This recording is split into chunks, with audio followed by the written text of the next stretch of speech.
1 फरवरी से हमें उम्मीद है कि दिल्ली सरकार के किसी भी हॉस्पिटल में आपको किसी भी व्यक्ति को अगर इलाज कराने जाता है वो, तो उसको कोई भी दवाई या कंज्यूमेबल आउट ऑफ स्टॉक है ये नहीं कहा जाएगा। उसको सभी दवाइयाँ और उसको सभी कंज्यूमेबल्स उपलब्ध कराए जाएंगे।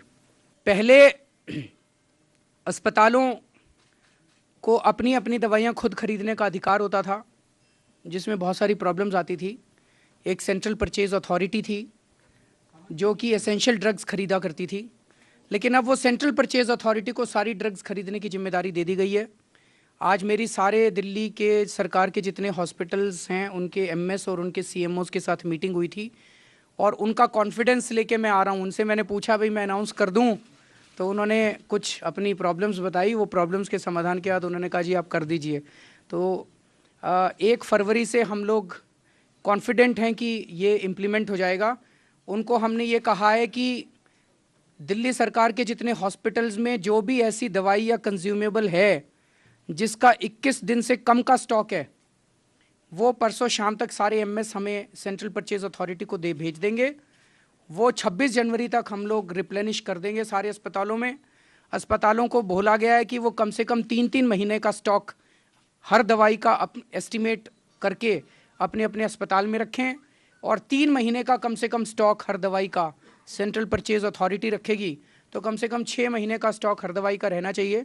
फिर भी कभी ऐसा होता है कि किसी दवाई का स्टॉक 21 दिन से कम चला जाता है, तो उसको इमरजेंसी परचेज के लिए सेंट्रल परचेज अथॉरिटी करेगी और सेंट्रल परचेज अथॉरिटी भी अगर टाइम पे नहीं करती तो एमएस को ये पावर दी गई है कि वो उसको इमरजेंसी परचेज कर सके। एक हेल्पलाइन नंबर 1 फरवरी को जारी किया जाएगा कि अगर किसी भी व्यक्ति को कहीं पे दवाई प्रेस्क्राइब की गई और वो नहीं मिली, तो वो अपना उसकी फ़ोटो खींच के वो व्हाट्सएप कर दे प्रेस्क्रिप्शन का, और उस हेल्पलाइन नंबर के जरिए उसको तुरंत वो दवाई दिलवाने की कोशिश की जाएगी। वो सिस्टम डेवलप किया जा रहा है। कुछ चीज़ें हैं जो अभी सरकार फ्री में प्रोवाइड नहीं करती, जैसे आपका हार्ट का मान लीजिए ऑपरेशन होना है, स्टंट है, स्टंट सरकार नहीं देती। तो मैं ये कॉशन करना चाहता हूँ कि अभी तक जो दवाइयाँ फ्री मिलती थी, लेकिन वो मिलती नहीं थी, मिलनी होती थी, वो फ्री मिलेंगी। जो दवाइयाँ कॉस्ट होता था वो अभी उसको भी प्रूव करने की कोशिश कर रहे हैं और उम्मीद है उसमें भी बहुत सारे कंज्यूमेबल्स को और दवाइयों को जो अभी तक फ्री नहीं थी उसको भी फ्री कर देंगे। लेकिन कौन सी दवाइयों के और कौन से टेस्ट्स के पैसे रह जाएंगे, इसकी लिस्ट आपको हफ्ते 10 दिन के अंदर अनाउंस कर दी जाएगी। उम्मीद करते हैं कि 1 फरवरी से आप लोगों को कम से कम, मैं ये नहीं कह रहा सारी व्यवस्थाएं ठीक हो जाएंगी, बाकी चीज़ों के ऊपर भी गौर कर रहे हैं। सफाई व्यवस्था को ठीक करने की कोशिश कर रहे हैं, सिक्योरिटी सर्विसेज को ठीक करने की कोशिश कर रहे हैं, जितनी मशीनें हैं उनको ठीक करने की।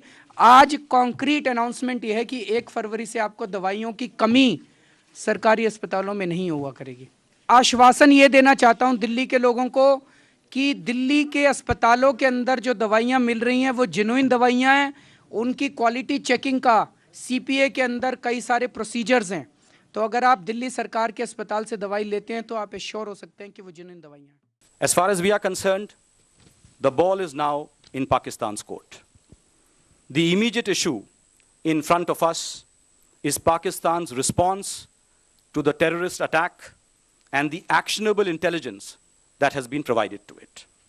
I think it will be premature for me to say anything more at this point.